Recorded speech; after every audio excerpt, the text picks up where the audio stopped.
오늘도 주님을 의지하는 하루가 되시기를 축복합니다. 우리가 요즘 계속 성막에 대한 말씀 묵상하고 있습니다. 성막은 이스라엘 백성이 광야에서 예배드린 이동식 천막 예배당인데, 말씀드린 것처럼 이 성막이 중요한 것은 이 성막은 하나님께서 직접 설계한 것이기 때문에 그렇습니다. 그래서 성막 속에는 다 하나의 작은 기구에도 하나님의 뜻이 들어가 있습니다. 그래서 우리가 어떻게 하나님을 만날 수 있는지, 하나님의 뜻대로 살 수 있는지가 이 성막의 구조 속에, 물건들 속에 있기 때문에 우리가 성막을 묵상하는 것이 의미가 있습니다. 오늘 말씀은 분향단에 대한 말씀입니다. 분향단은 글자 그대로 이렇게 향을 피우는 단입니다. 오늘 말씀 보면 좌우가 45cm씩이에요. 한 규빗이 요만큼 45cm 되거든요. 좌우가 45cm 되는 정사각형, 위는 90cm 정도 되니까 좀 되겠죠. 요런 네모난 제단입니다. 이 제단에 보면 그 제단은 나무로 만들었습니다. 조각모, 아카시아 나무로 만들고 겉은 금으로 씌웠습니다. 그 위에다가 이렇게 제단 위에다가 향로를 두는 거죠. 거기서 향을 피우는 겁니다. 그리고 이 분향단의 위치는 바로 성소, 예배당 안에, 우리 예배당 안에 지성소, 하나님의 법궤가 있는 바로 앞이니까, 우리로 보면 여기 바로 앞에, 강단 바로 앞에 분향단이, 가로 세로 45cm, 높이 한 90cm 되는 향 피우는 분향단이 있는 겁니다. 여기서는 꼭 향을 아침 저녁으로 향을 꼭 피워야 됩니다. 향을 안 피우면 안 되고 불을 꺼트려서도 안 된다는 겁니다. 자, 이 분향단이 의미하는 것, 향을 피운다고 하는 게 의미하는 것이 뭐냐? 그것은 바로 기도입니다. 이 부분에 대해서는 요한계시록에 분명히 말씀하고 있는데요. 요한계시록 8장 4절 말씀 보면 3, 4절 읽어드리면, 또 다른 천사가 와서 제단 곁에 서서 금향로를 가지고 많은 향을 받았으니 이는 모든 성도의 기도와 합하여 보좌 앞 금제단에 드리고자 함이라. 향연이 향의 연기죠. 성도의 기도와 함께 천사의 손으로부터 하나님 앞으로 올라가는지라 이랬습니다. 향의 연기가 이렇게 위로 올라가는 것처럼 우리가 기도하면 천사가 우리의 기도를 받아가지고 하나님 보좌 앞으로 올라간다, 이런 뜻입니다. 그러니까 이 분향단에 의미하는 것은 바로 성도들의 기도인 겁니다. 하나님께서는 꼭 분향단을 두라고 하셨고, 분향단에서 하루도 빠지지 말고 향을 피우라고 하셨습니다. 이 말은 결국 뭐겠습니까?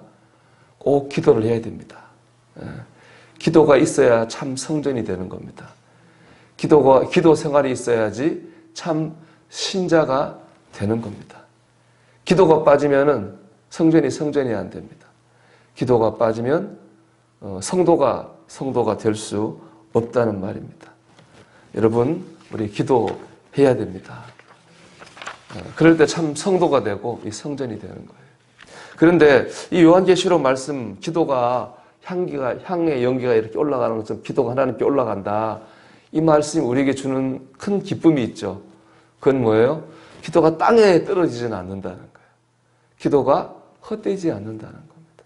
천사가 우리 기도를 가지고 하늘로 올라간다면 때가 되면 응답의 천사가 기도의 응답을 가지고 우리에게 올 것이라는 겁니다. 그렇기 때문에 우리가 이 땅에 드린 기도는 절대로 헛되지 않습니다. 조지 물러, 평생 고아를 돌본 영국 분이죠. 목사님이죠. 동시에 그분은 기도로 유명한 분입니다. 그 고아원을 운영하는데 사람에게 찾아가 도움을 요청하지 않고 조지 물러 목사님은 늘 기도했다고 그래요. 그러면 기도면 하나님이 응답하시는 거죠. 그렇게 응답받은 기도가 5만 번이라고 하지 않습니까? 이분 유명한 얘기가 있습니다. 안 믿는 친구를 위한 기도. 안 믿는 친구가 5명 있었는데 안 믿는 그 친구들이 기도하기 시작했습니다. 1년 6개월 만에 안 믿는 친구 중에 1명이 예수를 믿었습니다. 그리고 5년 뒤에 또 다른 친구가 믿었고요. 6년 뒤에 세 번째 친구가 믿었습니다. 네 번째 친구는 언제 믿었느냐? 24년 뒤에, 바로 조지 물러가 죽기 1년 전에 예수를 믿었습니다. 1명 남았죠. 이 1명은 조지 물러가 죽은 다음에도 안 믿었어요. 조지 물러가 죽은 지 몇 달 지나서 조지 물러 목사님이 자기 영혼을 위해 기도했다는 얘기를 듣고 그때 예수님을 믿게 됩니다. 결국에 거의 30년 가까운 긴 기간 동안 기도했는데 그 기도가 다 응답이 됐습니다. 기도가 긴 시간이니까 야, 응답이 안 되나? 헛된가? 그런 생각할 수 있지만 때가 되면 다 응답이 되는 겁니다. 여러분, 기도는 땅에 떨어지지 않습니다. 향의 연결처럼 하나님께로 올라갑니다. 우리가 믿고 우리 기도해야 되겠습니다. 오늘 기도 생활에 있어가지고 잊지 말아야 될 중요한 교훈이 오늘 본문 말씀에 있습니다. 우리 9절의 말씀인데요. 9절에 이런 구절이 있죠. 너는 그 위에 다른 향을 사르지 말며, 이런 말씀이 있습니다. 향이, 그러니까 이 향도 정해져 있어요. 출애굽기 34장 34절 38절 오늘 말씀, 3장 34절 38절 말씀 보면 향인도 정해져 있습니다. 하나님 정하셨어요. 어떤 재료로 어떤 방식으로 만든 향을 써라. 그 향 외에 다른 향을 쓰면 안 돼요. 딱 정해진 거. 다른 향을 쓰면 안 되는데 아론의 아들 나답과 아비후가 다른 향으로 향하다가 죽었습니다. 불이 나와가지고. 그 재단에 불이 나와 죽은 그런 사건이 있었습니다. 절대로 다른 향을 태우면 안 됩니다. 그러니까 기도를 하는데 잘못된 기도를 하면 안 된다는 겁니다. 그럼 잘못된 기도가 어떤 기도일까요? 욕심으로 구하는 기도입니다. 야고보서 4장 3절 말씀 보면 구하여도 받지 못함은 정욕으로 쓰려고 잘못 구하기 때문이라, 그렇게 말씀합니다.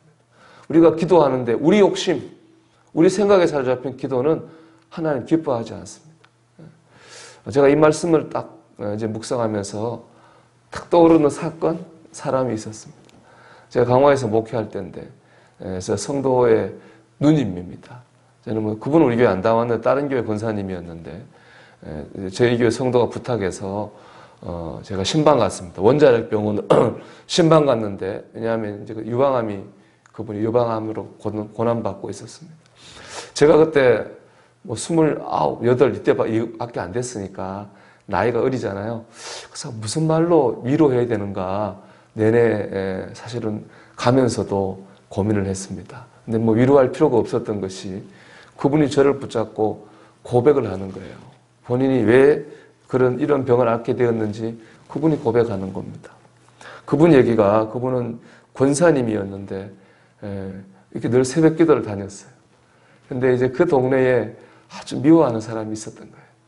새벽 기도 마치고 가면 꼭 그 집을 지나가요. 그 집 앞에 차가 있는 거예요. 그러면 늘 저 차가 뒤집어졌으면 좋겠다. 엄청 미웠으니까 그랬겠죠. 저 차가 뒤집어졌으면 좋겠다.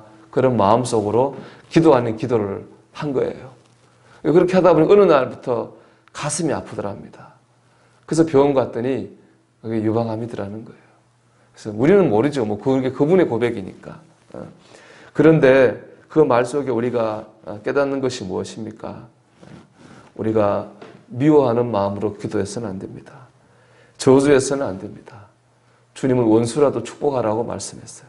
우리가 빈 축복이 그 사람에게 합당하지 않으면 내게로 돌아오는 겁니다. 우리가 미워하는 마음으로 기도해서는 안 되고 사랑하고 축복하며 기도해야 됩니다.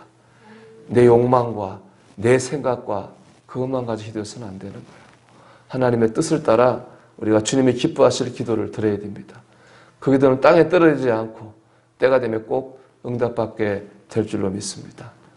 여러분, 성막에는 분향단이 꼭 있었고요. 우리 성전에는 기도가 꼭 있어야 되고요. 성도들에게는 기도 생활이 꼭 있어야 됩니다. 우리 오늘도 기도함으로 우리 삶이 성전이니까 우리 삶이 하나님이 기뻐하시는 삶이 되기를 주의 이름으로 축원합니다.